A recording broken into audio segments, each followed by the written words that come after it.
अच्छा तो आप सीधे जेल में डाल दीजिए ना, कानून लाने की क्या जरूरत। आप नाम पूछिए तुम सवर्ण समाज से तो उठा के ठूस दीजिए। आप अंग्रेजों की तरह काला पानी की सजा दे दीजिए। चयनात्मक जो आक्रोश तय कर रही है भाजपा और जो हिंसात्मक प्रदर्शन हो रहे, जो अराजकता, ये मैं भी कर सकता हूँ। ठीक है, नहीं सुनेंगे तो ये करना मेरी मजबूरी हो जाएगी। हम इस सरकार को लेके आए थे, ये सवर्ण पार्टी सवर्ण समाज लेके आया था, ये सोच के कि जो कांग्रेस पार्टी है वह सवर्ण विरोधी है, लेकिन हमें नहीं पता था उससे बड़ी विरोधी है। क्या चल रहा है, क्या करने वाले हैं आप? भाजपा को मिट्टी में मिलाने का प्लान चल रहा है। भाजपा को मिट्टी में, ये राजपूत अब भाजपा को मिट्टी में हाँ, मिलाएगा। हमेशा इतिहास में ब्राह्मणों के सहयोग से क्षत्रियों ने इतिहास रचा है। सरकार छुपा खेल खेलती है, लेकिन इस बार न बहुजन जाएगा भाजपा के फेवर में और न जाएगा सवर्ण। इनकी मिट्टी पलीत होने वाली है, ये पूरी बुरी तरीके से ढह जाएंगे। अपनी जमीन पे सेकंड ग्रेड सिटीजन हूँ, मुझसे बेहतर स्थिति तो रोहिंग्यों की है, उनके लिए सरकार सोचती है। मेरे लिए क्या, मैं तो गली का कुत्ता हूँ, सरकार मेरे लिए कभी नहीं सोचेगी। मैं संवैधानिक अछूत हूँ। 4 PM न्यूज नेटवर्क में आप सभी का स्वागत है। मैं हूं क्षितिज कांत। यूजीसी रोल बैक के नारों से आज फिर से राजधानी लखनऊ गूंज उठी है। तमाम अधिवक्ता, तमाम सवर्ण समाज के लोग सड़कों पर उतरे हैं। यूजीसी का खुलकर विरोध हो रहा है। आप देख रहे हैं, एक तरफ संसद सत्र चल रहा है, दूसरी तरफ उत्तर प्रदेश में विधानसभा सत्र चलने को है, लेकिन फिर से यूजीसी का मुद्दा एक बार उठ खड़ा हुआ है।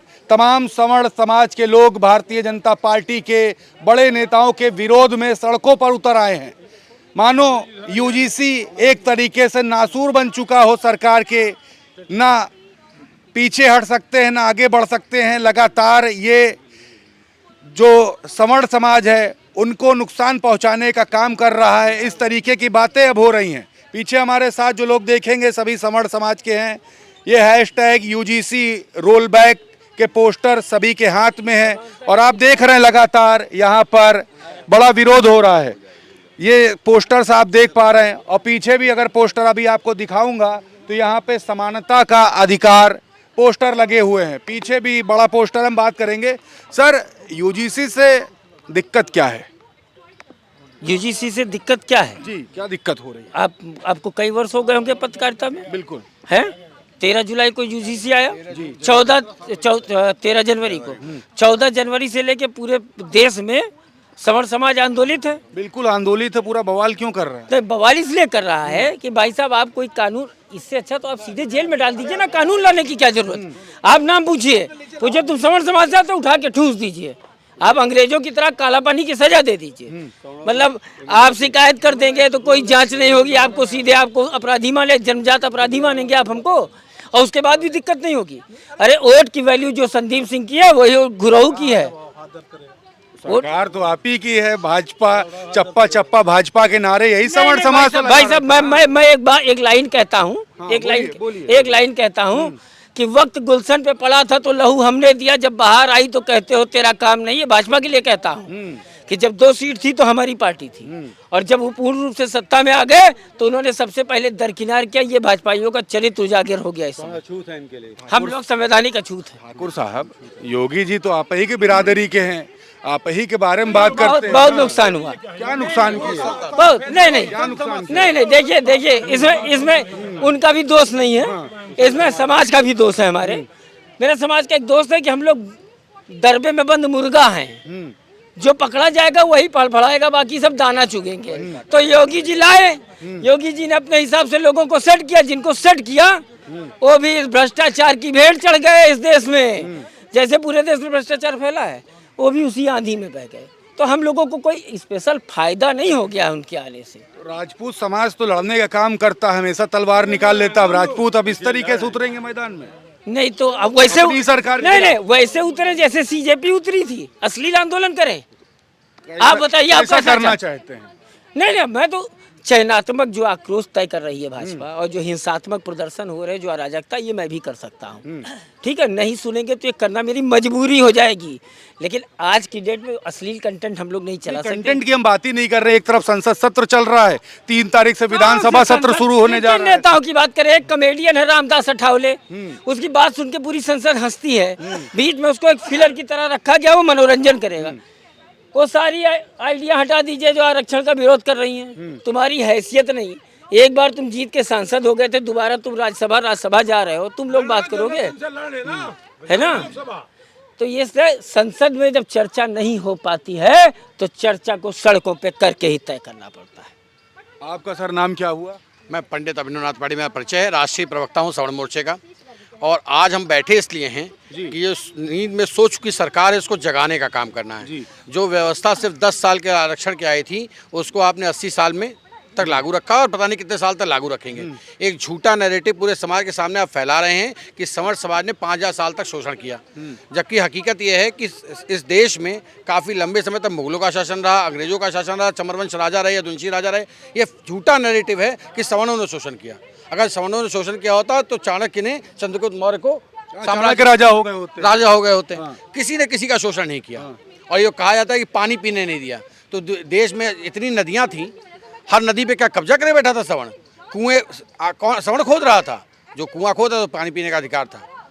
और सवर्णों के योगदान की बात जहाँ तक की जाए तो आज़ादी अगर आज हमको मिली है, आज़ाद देश में रहते हैं तो सवर्णों की देन है जी। अगर सवर्णों ने अपनी ज़मीनें दान न की होती तो ये भूमि जो लोग ज़मीन पाए हुए हैं इस समय 80 बिरादरी के लोग, उनके पास ज़मीनें ना होती। ये सवर्णों की देन है कि देश आज पूरा देश एक दिखता है। नहीं तो सवर्णों ने अगर अपनी रियासत दान न की होती तो पूरे देश कितने खंडों में होता है इसकी कल्पना भी नहीं कर सकते। विरोध तो कहीं ना कहीं आप ही लोग अब कर रहे हैं सरकार का। समस्या ये है कि सरकार से दुख इसलिए आता है कि इन्होंने पीठ पे छुरा भोंका है। हम इस सरकार को लेके आए थे, ये सवर्ण पार्टी सवर्ण समाज लेके आया था, ये सोच के कि जो कांग्रेस पार्टी है वह सवर्ण विरोधी है, लेकिन हमें नहीं पता था उससे बड़ी विरोधी है। ये कम से कम कांग्रेस जो थी सीधे हमला करती थी, बीजेपी तो पीठ पे छुरा भोंकने का काम करती है। समस्या ये है। और इस देश की सबसे बड़ी समस्या ये है कि देश का प्रधानमंत्री जो पैदा हुआ सामान्य जाति में, मंडल कमीशन आया बैकवर्ड हो गया, फिर अभी संसद में अति पिछड़ी जाति हो गया, भविष्य में दलित और महादलित हो जाएगा।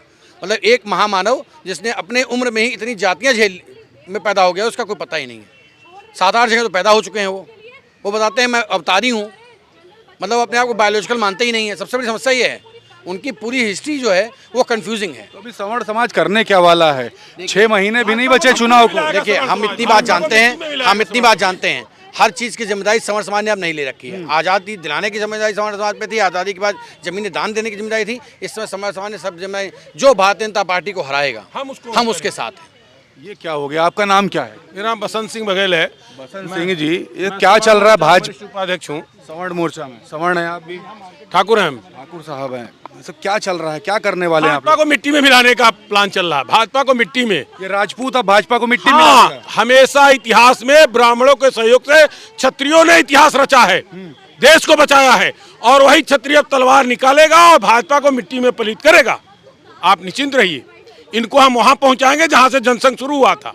ये जिनको खाने के ठिकान नहीं थे भाजपाई, जिनको सोने के ठिकान नहीं थे, दूध पिलाया सवर्ण उसको नाग की तरह इन्होंने डसा। ये नागवंशी भाजपाई हैं, इनको हम मिटा के मानेंगे। कहते तो हैं सनातनियों की सरकार है, आपकी सरकार राम है। का चंदा चोरी करने वाले आपको सनातनी लगते हैं? भगवान राम का आपको पता है कितना पैसा चोरी हुआ? कौन चोरी किया? किसकी सरकार थी? कौन चोरी किया बताएं? ठीक है, सरकार है भाजपा। तो चोरी किया उन्होंने। इसी तरह हमारे अधिकारों की चोरी की, आपके अधिकारों को चोरी की। आपको क्या लगता है कि ये दलितों और बैकवर्डों के समचिंतक किसी के नहीं है? ये केवल अपना राज करने के लिए कभी उनसे उनको लड़ाएंगे, कभी उनसे लड़ाएंगे। सर आप इतनी बातें बोल रहे हैं, अभी आप ही को सपाई और कांग्रेसी घोषित कर देंगे। अरे हमारा घोषित कर क्या उखाड़ लेंगे? ये तो एक काम करके क्या कर लेंगे मेरा? हम जो इनको हराएगा हम उनके साथ हैं। ना हम सपाई है ना कांग्रेसी है, हम इनके क्या कहते हैं यमराज हैं। जो इनको हराएगा हम उसके साथ हैं। सर आपका नाम क्या हुआ? मैं दुर्गेश पांडे हूँ। पंडित जी सब क्या कर रहे हैं? देखिए राजपूत भाई, आपके ब्राह्मण भाई सब एकत्रित हो रहे हैं, समझाइए इनको। सब एकत्रित हो चुके हैं। यूजीसी लाने के बाद पता चल गया, अभी तो इनके खिलाफ एससी वाले भी लोग एकत्रित हो जाएंगे। समाज कोई नहीं चाहता कि आपस में लड़ाइए। आप ये छुरा भोंकने वाला काम बंद करिए। फूट डालो राज करने का सीन चलेगा नहीं। अब वो अंग्रेजों के साथ चला गया। इन्होंने जो काट की हाड़ी चढ़ा ली, धोखा दे दिया, वो कर लिया इन्होंने। अब नहीं चलने वाला ये सब। यूजीसी की आड़ में सवर्णों के साथ खेल क्या किया, ये पूरा बता दी, देश देख रहा भी आपको। यूजीसी लाने के बाद ये पक्का हो गया कि इससे पहले भी इन्होंने बार बार सवर्णों के पैर में जो है ना खूंटा बांधने का काम किया। ये चाहते नहीं कि देश का विकास हो, ये चाहते ही नहीं कि जो आरक्षण के सही हकदार हैं उनको आरक्षण मिले। अगर कोई सरकार आरक्षण के हकदार को सही आरक्षण दिलाए, सवर्ण समाज का विरोध नहीं करना चाहता, लेकिन वो आरक्षण क्या उनके पास जाता है? 1% 2% लोग उसका मजा ले रहे हैं, बाकी सब वहां के वहां गरीब पड़े हुए हैं और सवर्ण समाज उसका भुगतान कर रहा है। क्यों करेगा? आप किसी की योग्यता का हनन क्यों करेंगे? आप योग्यता की हत्या क्यों करेंगे? क्या हमारे देश के नेता इतने भी पढ़े लिखे नहीं है? वो ये नहीं समझ पा रहे हैं कि योग्यता का हनन नहीं करना चाहिए। किसी देश का विकास कैसे होगा? आज हमारे देश में क्यों नहीं बड़ी बड़ी चीजें बन पा रही हैं? क्यों अमेरिका बना ले रहा है, चाइना बना ले रहा है? क्या उनकी योग्यता को खत्म किया जाता है? अगर आप किसी 99% वाले को पीछे कर दें और 60% वाले को आगे कर दें, आप क्या बना लेंगे? फिर पढ़ाई क्यों कर रहे हैं? आप पढ़ाई खत्म कर दीजिए देश से। अगर आपको मेरिट ही नहीं चाहिए, अगर आपको ज्ञान ही नहीं चाहिए, आपको योग्यता ही नहीं चाहिए, तो फिर स्कूल कॉलेज का क्या मतलब रह गया? आपको अगर पीछे के लोगों को आगे बढ़ाना है, जो दलित हैं, जो सही मायने में जो जिनके पास व्यवस्था नहीं, उनके लिए आप अच्छी एजुकेशन लाइए, उनके लिए हॉस्टल बनाइए, अच्छे टीचर लाइए। भैया फॉरेन से टीचर ले आओ। हमारे देश से तमाम साइंटिस्ट अमेरिका जाते कि नहीं जाते हैं? आप वहां से टीचर ले आके उनको पढ़ाओ, अच्छा काम करा दो। बीच में जब ये मामला जब खूब तूल पकड़ा था तो उस समय एक नैरेटिव सेट हुआ कि बहुजन बनाम सवर्ण करने का प्रयास ये सरकार कर रही है। क्या वाकई में ऐसा हुआ है? सरकार ये बिल्कुल करती है, वो बनाम ही करवाना चाहती है। इसमें सरकार छुपा खेल खेलती है। लेकिन इस बार ना बहुजन जाएगा भाजपा के फेवर में और ना जाएगा सवर्ण। इनकी मिट्टी पलीत होने वाली है, ये पूरी बुरी तरीके से ढह जाएंगे। इन्होंने पैसा ज्यादा कमा लिया ना, चंदा लेकर के, गोमांस वालों से, फलाने से, ढकाने से, बड़े बड़े ऑफिस बना लिए। सत्ता इन चीजों से नहीं चलती, सत्ता चलेगी जनता की भलाई से। सत्ता चलेगी, बुलडोजर इनके भी ऑफिसों पे चलेगा। जिस दिन इनके पाप का घड़ा फूटेगा ना, तो बुलडोजर इनके भी ऑफिसों पे चलेगा। भाजपा कार्यालय बुलडोजर चलेगा, एकदम चलेगा। जहां पाप की कमाई लगेगी वो हर जगह बुलडोजर चलेगा। बुलडोजर केवल यही लोग चलाना जानते हैं, और लोग क्या पागल हैं? हमारी सत्ता है कि हम छोड़ देंगे? जो भगवान का चंदा चोरी किए हैं उनका मकान घर भी बुलडोजर चलेगा और गिराएंगे। सत्ता तो आप ही की है, आप ही के राजपूत समाज से तो योगी जी भी। ना योगी जी को छोड़ दियो, संत महात्मा है, उनकी बात हम लोग नहीं करते। संत महात्मा के लिए हम लोग क्षत्रिय हैं, ब्राह्मण हैं, लाला वैश्य, हम संत महात्मा के लिए कुछ उल्टा सीधा नहीं करेंगे, नहीं करेंगे। जो जैसा करेगा वैसा भरेगा, ये वो भी कहते हैं। लेकिन जो महात्मा की आप बात कर रहे हैं, स्वामी अभिमुक्तेश्वरानंद जी ने 40 दिन का अल्टीमेटम दिया था। कहा था योगी जी बता दो, अगर हिंदू हो तो कुछ प्रश्न पूछे तो कहाँ बता पाए। अब शंकराचार्य जी कहते हैं कि कहाँ वो संत महात्मा, कहाँ हिंदू है। भाजपा एक राक्षस की पार्टी है। भाजपा एक राक्षस की पार्टी है, उसमें कोई संत महात्मा घिर जाता है, क्या बात करेंगे? इसलिए बोल नहीं रहे। वो संत ही है, महात्मा ही है। योगी जी भी दबाव में है क्या? अब ये मैं नहीं कह सकता, लेकिन वो भगवान की सुबह 3:30-4 बजे पूजा करते हैं, उनकी बात हम लोग ना करें। हम लोग देखिए वो पीछे कंठधारी हैं, देखिए उनसे बात करिए, वो बताएंगे सबके विषय में। हम बस इतना कहेंगे कि भगवान का चंदा जो चोरी करेगा, जिसके घर में लगेगा, उसका भी बुलडोजर चला के घर गिरेगा, ये आप जानिए। देखिए यूजीसी रोल बैक की बात हो रही है, लेकिन चंदे की भी बात हो रही है। सबकी भावनाएं आहत है प्रभु श्री राम मंदिर में जो चोरी हुई है। जी, पहली चीज तो नरेंद्र मोदी है सवर्ण विरोधी। क्यों भाई? हाँ बिल्कुल है। नरेंद्र प्रधानमंत्री है भाई, तो प्रधानमंत्री हैं तो क्या किसी जाति के विरोधी नहीं हो सकते, किसी वर्ग के विरोधी नहीं हो सकते? इस देश के अंदर ऐसे प्रधानमंत्री, ऐसे लोग नहीं आए हैं। कॉन्स्टिट्यूशन का वो शपथ लेते हैं और उसके बाद वो पदभार ग्रहण करते हैं। लोग माँ की कसम खा के पलट जाते हैं, तो कॉन्स्टिट्यूशन है कौन सी बहुत बड़ी चीज हो जाती है उनके लिए। भरोसा नहीं रहा मोदी जी पर? बिल्कुल नहीं है भरोसा। नाम क्या है आपका? मेरा नाम है एडवोकेट ईशान प्रताप सिंह, संवैधानिक अछूत। संवैधानिक अछूत का मतलब क्या हुआ भाई? आप तो राजपूत समाज से आते हैं। हाँ, तो इसीलिए तो मैं संवैधानिक अछूत हूँ। कैसे भाई? जब मुझे गरियाना होता है तो कहते हैं कि मैं मुगलों से हार गया। जब मैं कहता हूँ अगर मैं हारा हूँ तो मुझे आरक्षण दे दो, तो मुझे कहते हैं कि तुमने राजपाट किया, हमारा शोषण किया। हर चीज पे हमारे लिए कुतर्क है। तो मैं संवैधानिक अछूत हूँ। मेरे पास और लोगों जैसा सामान्य अधिकार नहीं है। मैं अपने ही देश के अंदर, अपनी ही जमीन पे 2nd ग्रेड सिटीजन हूँ। मुझसे बेहतर स्थिति तो रोहिंग्यों की है, उनके लिए सरकार सोचती है। मेरे लिए क्या, मैं तो गली का कुत्ता हूँ, सरकार मेरे लिए कभी नहीं सोचेगी। मैं संवैधानिक अछूत हूँ। रोहिंग्या से अपने आप को काहे कंपेयर कर रहे हैं भाई? वो तो विदेशी है, बांग्लादेशी हो गई, हम उससे नीचे ही हैं। गलत हो गया हमसे, हम उससे नीचे हैं। मेरे समाज के लोगों की दिन दहाड़े जौनपुर बनारस में हत्या हो रही है। 100 से ऊपर मर्डर राजभर के लोगों ने किए हैं, जो कि वो राजभर जो कि पार्टी से जुड़े हैं, उस पार्टी से जो कि भाजपा के सहयोगी दल है। 100 से प्रकाश राजभर की, अरे ओम प्रकाश राजभर हो, अनिल राजभर हो, बहुत नेता हैं, बहुत सारे हैं। वो तो पूरी आर्मी ड्रेस बना घूम रहे हैं आजकल। वो हत्या कर रहे हैं, उनके ऊपर कार्रवाई नहीं होती है। फोन जाता है, थाने से छूटते हैं। लड़कियां उठती हैं, बलात्कार हो रहे हैं, मामला दबा दिया जा रहा है। तो भाई मैं संवैधानिक अछूत हूं। मेरा आवाज सुनने वाला कोई नहीं है। मेरे पास आज के समय में, आने वाले समय यही बचा है कि मैं अपने हथियार लेके चलूं, और यदि मेरे लिए कानून नहीं सुनने वाला है, संविधान नहीं सुनने वाला है, मेरे देश का नेता नहीं सुनने वाला है, तो मैं अपना इंसाफ अपनी भुजाओं से करूं। आपका नाम भाई क्या हुआ? मेरा नाम राघवेंद्र सिंह है। राघवेंद्र जी काफी आक्रोशित हैं, आपके राजपूत भाई, ब्राह्मण भाई, सभी जो यहाँ पे कायस्थ समाज के बैठे सभी काफी आक्रोशित है। इतना आक्रोश क्यों है? आक्रोश इसलिए, जैसे अभी भाई साहब ने बताया, संवैधानिक रूप से हम लोग अछूत हैं। अभी बजट आया, भारतीय जनता पार्टी बजट लेके आई है, और बजट में हर वर्ग के लिए, हर धर्म के लिए अलग व्यवस्थाएं आई, जाति के लिए व्यवस्थाएं आई। किसी सामान्य वर्ग के लिए कोई बजट आया?